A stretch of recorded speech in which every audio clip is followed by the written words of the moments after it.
Hey, what's up, folks? Welcome back. Today we are going to learn about why the Great Lakes of America are so great. I'm interested in this one. I don't know too much about the Great Lakes, so let's go. How many of them are there? What's so great about the Great Lakes? They're known as America's inland seas. The North American Great Lakes, Huron, Ontario, Michigan, Erie, and Superior, are so massive that they border 8 states and contain 23 quadrillion liters of water. That's enough to cover the land area of the contiguous United States 3 meters deep. These vast bodies of water span... Folks, let's just go over that quickly. Firstly, just those 5 lakes border 8 different states of the United States of America, and they're able to cover the whole United States 2.5 meters deep. I mean, that is unbelievable. Forest, grassland, and wetland habitats, supporting a region that's home to over 3,500 species. But how did such a vast and unique geological feature come to be? The story begins near the end of the last ice age, over 10,000 years ago. A time when the climate was warming and the glaciers that cloaked the Earth's surface began their slow retreat. These immense ice sheets carved out a series of basins. Those basins filled with water as the ice began to melt, creating the world's largest area of freshwater lakes. Over time, folks, did you know that history? Did you know that it started because of that? I did not know. Channels developed between these basins, and water began to flow in an ongoing exchange that persists to this day.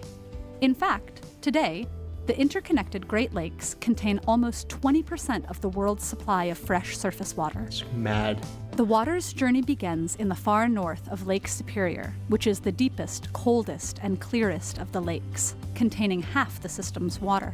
Wow. Lake Superior sinks to depths of 406 meters, creating a unique and diverse ecosystem that includes more than 80 fish species. A given drop of water spends, on average, 200 years in this lake before flowing into Lake Michigan or Lake Huron.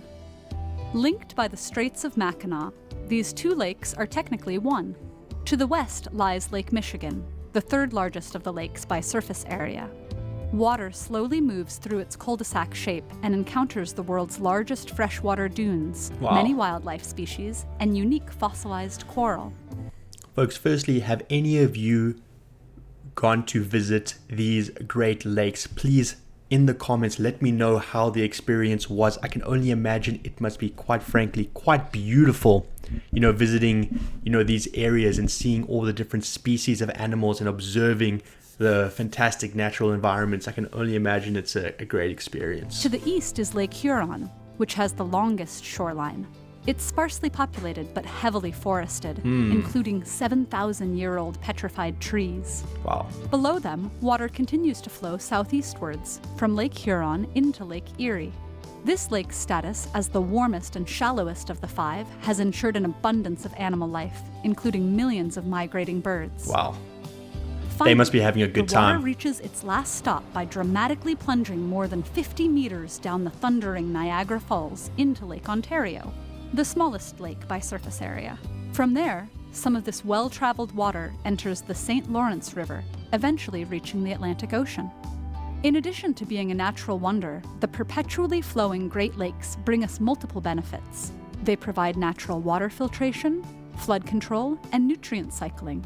By moving water across more than 3,200 kilometers, the Great Lakes also provide drinking water for upward of 40 million people and 212 billion liters a day for the industries and farms that lie. So it's not just a pretty sight, it's not just a natural wonder, but it serves such an important functional purpose. What were they saying earlier? That these Great Lakes account for 20% of the fresh water available in the world. I mean, that is just a staggering statistic. ...line their banks. But our dependence on the system is having a range of negative impacts too. The Great Lakes coastal habitats are being degraded and increasingly populated, exposing the once pristine waters to industrial, urban, and agricultural pollutants. Because less than 1% of the water leaves the lake system annually, Decades-old pollutants still lurk in its waters. Humans have also inadvertently introduced more than 100 non-native and invasive species into the lakes, such as zebra and quagga mussels, and sea lampreys that have decimated some indigenous fish populations. On a larger scale, Folks, why must we oftentimes ruin a good thing? Surely there has to be things put in place to prevent us from, endangering what is such an important resource for us. climate change is causing the waters to warm, thus reducing water levels and changing the distribution of aquatic life. Luckily, in recent years, governments have started to recognize the immense value of this natural resource. Okay, that's good. Partnerships That's between good. the United States and Canada are underway to reduce pollution, protect coastal habitats, and halt the spread of invasive species. Protecting something as massive as the Great Lakes system will require the collaboration of many organizations, but the effort is critical if we can preserve the wonder of this flowing inland sea. Absolutely. We have to do it, folks. We have to preserve the wonder of the Great Lakes. That is quite fascinating. I had no idea, how these lakes were formed. I didn't know there were 5, and I never knew they were interconnected. And there's this free-flowing, there's free-flowing water between all of them before exiting into the Atlantic Ocean. That is quite fascinating indeed. Again, let me know, folks, what you think of the Great Lakes, and if you have ever visited them before. Maybe that should be a stop for me on my bucket list. But folks, I thoroughly enjoyed that as always. Thanks for recommending it to me. And as always, I hope you have a good one, folks. I'll see you soon. Cheers.